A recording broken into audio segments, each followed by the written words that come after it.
Hello students and welcome back to our YouTube channel JK knowledge. आज हम जो है इंडियन हिस्ट्री का एक नया टॉपिक जो है आज हम करेंगे वो है खिलाफत मूवमेंट। खिलाफत मूवमेंट को करने से पहले सबसे पहले हम इसकी जो है बैकग्राउंड जान लेंगे कि खिलाफत मूवमेंट जब इंडिया में लॉन्च हुई, इंडिया में खिलाफत मूवमेंट स्टार्ट हुई, वो क्यों स्टार्ट हुई, कुछ ना कुछ तो इसके पीछे रीजन होगा। इसकी बैकग्राउंड क्या है सबसे पहले हम उसे समझेंगे। करने वाले हैं हम, आज का टॉपिक है आपका खिलाफत मूवमेंट। हेडिंग आप डाल रहे, नोट डाउन कर रहे हैं मेरे साथ साथ खिलाफत मूवमेंट। अब ये खिलाफत मूवमेंट है, एक चीज चल रही है, उसके पीछे रीजंस होते हैं। जैसे जितनी भी मैंने आपको इससे पहले टॉपिक कराए, चंपारण है, खेदा आला, अहमदाबाद मिल स्ट्राइक और बहुत सारे मैंने आपको जब टॉपिक्स कराए, तो हर एक टॉपिक या हर एक जो भी मूवमेंट चली, हर मूवमेंट के पीछे कोई ना कोई रीजंस था। अब जो खिलाफत मूवमेंट है, खिलाफत मूवमेंट इंडिया में 1919 में चलती है। अब इस खिलाफत मूवमेंट यहाँ पे स्टार्ट हुई, ये मूवमेंट स्टार्ट भी हुई, इसकी बैकग्राउंड मैं आपको बताता हूं। अब इसकी बैकग्राउंड क्या है कि फर्स्ट वर्ल्ड वॉर होता है। कब से कब तक फर्स्ट वर्ल्ड वॉर, इसका लिंक है जो है खिलाफत मूवमेंट का लिंक जुड़ता है फर्स्ट वर्ल्ड वॉर के साथ। अब फर्स्ट वर्ल्ड वॉर कब होती है?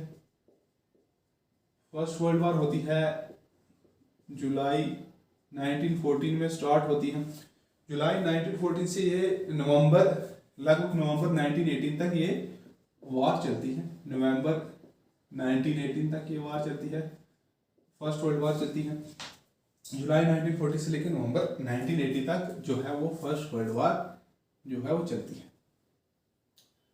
अब फर्स्ट वर्ल्ड वार के टाइम क्या होता है? अब खिलाफत मूवमेंट का डायरेक्टली मैं आपको लिखा दूं, इधर खिलाफत मूवमेंट कौन था, यहाँ पे कौन कौन से लीडर्स थे खिलाफत मूवमेंट के।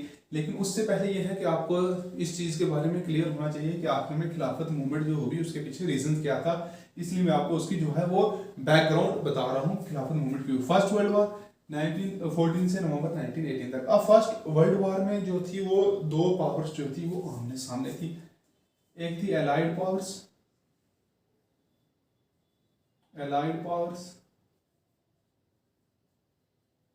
और दूसरी थी कौन सी? दूसरी जो पावर थी वो थी सेंट्रल पावर्स। एक थी एलाइड पावर, दूसरी कौन सी थी? सेंट्रल पावर्स,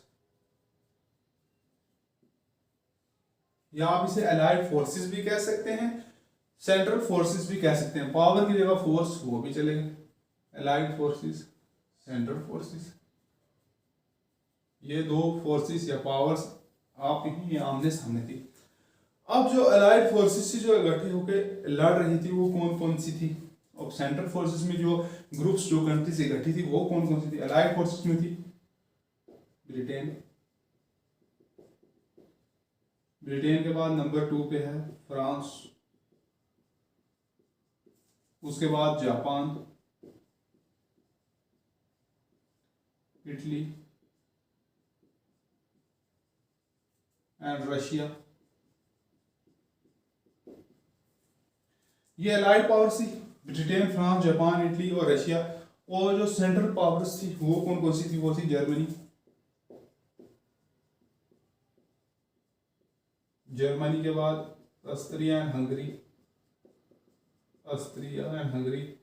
उसके बाद बल्गेरिया और ऑटोमन एम्पायर।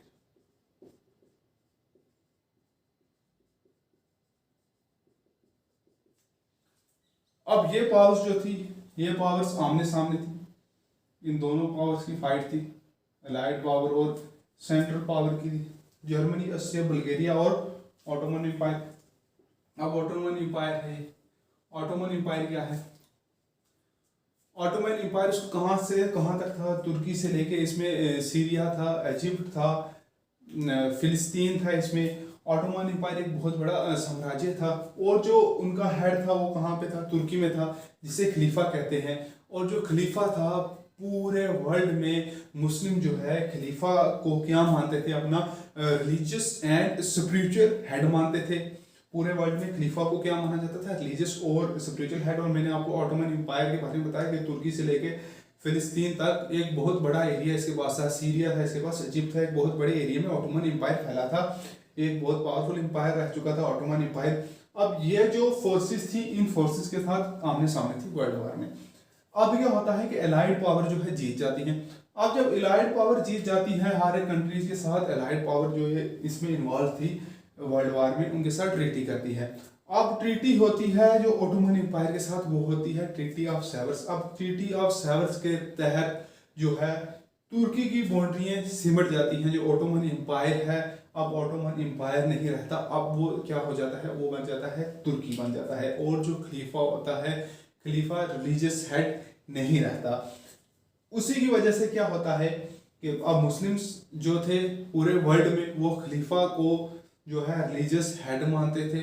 और वर्ल्ड वार के बाद जैसे ही ओटोमन एम्पायर हार जाता है, खलीफा की पावर्स भी खत्म हो जाती है, खलीफा जैसा कोई कंसेप्ट नहीं रहता। और तुर्की सिमट के जो आज हम देख रहे हैं अपने एरिया तक, तुर्की की बाउंड्रीज को क्या कर दिया जाता है, क्लोज कर दिया जाता है। और इसमें से बहुत सारी कंट्रीज जो है बाहर निकल के आती हैं। अब यहाँ पे हार जाता है खलीफा, खलीफा डिसमिस हो जाता है पावर से। खलीफा के पास कोई पावर नहीं, रिलीजियस हेड नहीं रहता मुस्लिम का। उसी के रिलेटेड यहाँ पे जो है, जब ब्रिटेन इनसे ट्रीटी ऑफ सेवर्स साइन कराते हैं, अलाइड पावर इनसे ट्रीटी ऑफ सेवर्स साइन कराती है, तो यहाँ पे इंडिया में उसको लेके जो है क्या होता है, खिलाफत मूवमेंट लॉन्च होती है। क्योंकि पॉपुलर सिंपैथी जो थी मुस्लिम्स की, वो किसकी तरफ थी, खलीफा। और रिलीजियस हेड और स्पिरिचुअल हेड मुस्लिम्स जो थे किसको मानते थे, खलीफा को। खिलाफत मूवमेंट मैंने आपको समझा दिया, उसका लिंक किसके साथ था, वर्ल्ड वार के साथ। और काज क्या था खिलाफत मूवमेंट का, the chief cause of the खिलाफत movement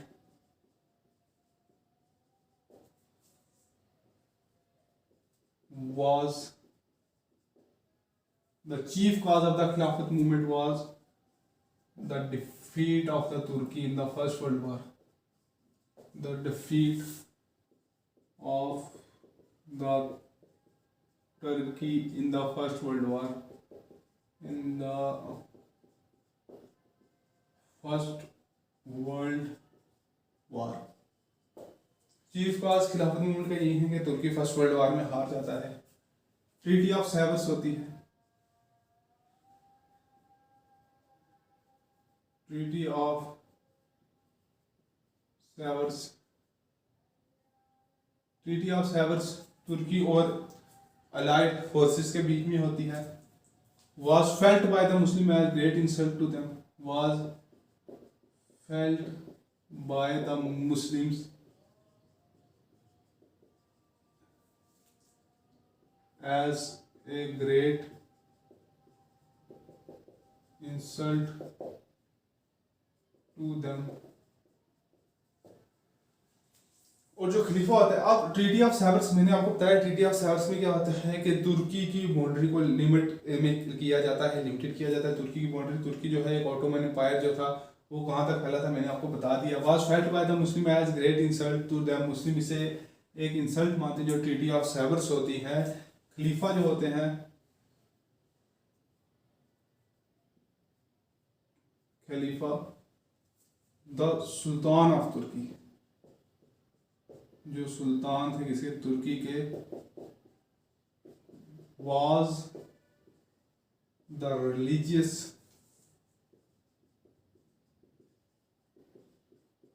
and the spiritual head of the Muslim all over the world, was the religious and the spiritual head of the Muslims all over the world।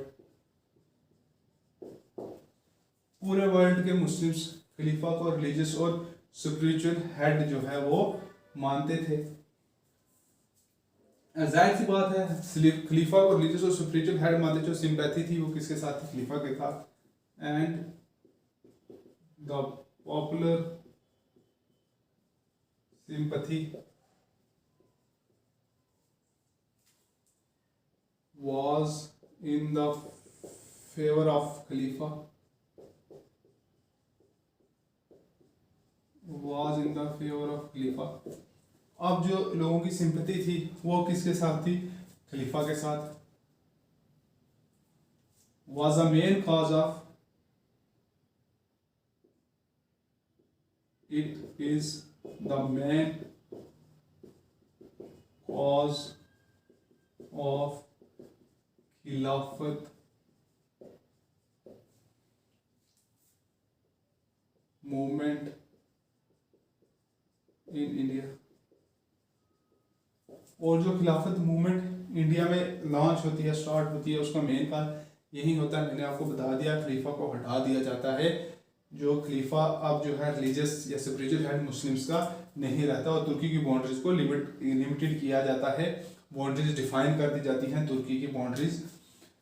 ठीक है, यहाँ तक आप सबको clear है। Treaty of सेवर्स मुस्लिम से insult मानते हैं। खलीफा जो सुल्तान ऑफ तुर्की वो रिलीजियस और स्पिरिचुअल हेड है मुस्लिम के पूरे वर्ल्ड में। मुस्लिम्स जो है इसे रिलीजियस और स्पिरिचुअल हेड मानते हैं, क्योंकि जितने भी होली प्लेसेस होते हैं सबका कंट्रोल किसके पास होता है? खलीफा के पास। And the popular sympathy was in the favour of Khalifa, और जो सिंपैथी होती है वो भी खलीफा के साथ होती है। It is the main cause of खिलाफत मूवमेंट इन इंडिया, और यही मेन कॉज है किसका? खिलाफत मूवमेंट इंडिया में जो खिलाफत मूवमेंट होती है उसका कॉज। द खिलाफत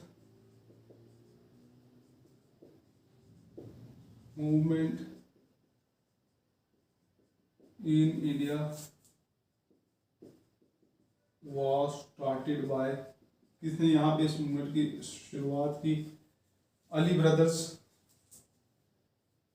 अली ब्रदर्स और जो उनके साथी थे अली ब्रदर्स। अब अली ब्रदर्स कौन कौन थे? मोहम्मद अली एंड शौकत अली। मोहम्मद अली और शौकत अली जो है खिलाफत मूवमेंट इंडिया में स्टार्ट करता है। उनके साथ और कौन कौन से लीडर्स थे जो यहाँ पे खिलाफत मूवमेंट चला रहे थे? मौलाना आज़ाद, मौलाना आज़ाद, हसरत Mohani.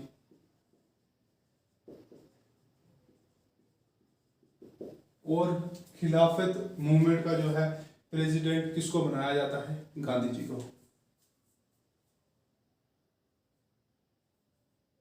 Gandhi ji became the president of the खिलाफत मूवमेंट।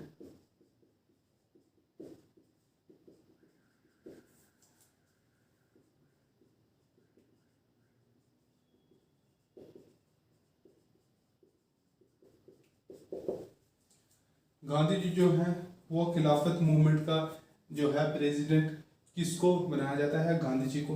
यहाँ तक आप सभी से जो है वो नोट डाउन कर लें। 19 अक्टूबर 1919 को पूरी कंट्री में, पूरे इंडिया में खिलाफत डे मनाया जाता है। On 19 October 1919 the whole country has observed the Khilafat day. 19 October 1919 को यहाँ पे खिलाफत डे बनाया जाता है। अब खिलाफत मूवमेंट थे, उसके प्रोग्राम क्या थे? वही था, नॉन कॉपरेशन था और बायकॉट था किसका? ब्रिटिश गुड्स का। अब 23 नवंबर को क्या होता है? ऑन 23 नवंबर एक जॉइंट कॉन्फ्रेंस होती है हिंदू और मुस्लिम्स की, किसके अंदर? महात्मा गांधी जी के अंदर। A joint conference of Hindus and Muslims were held under the chairmanship of Mahatma Gandhi. Under the chairmanship of Mahatma Gandhi. Gandhi ji के अंडर एक जॉइंट कॉन्फ्रेंस हिंदू और मुस्लिम्स की कब होती है? 23 नवंबर को होती है। 23 नवंबर 1919 को एक जॉइंट कॉन्फ्रेंस होती है। उसके बाद खिलाफत मूवमेंट को किस में मर्ज किया जाता है? नॉन कॉपरेशन मूवमेंट, जिसे महात्मा गांधी जी ने लॉन्च किया था। सब्सिक्वेंटली द खिलाफत movement was merged into the non-cooperation movement.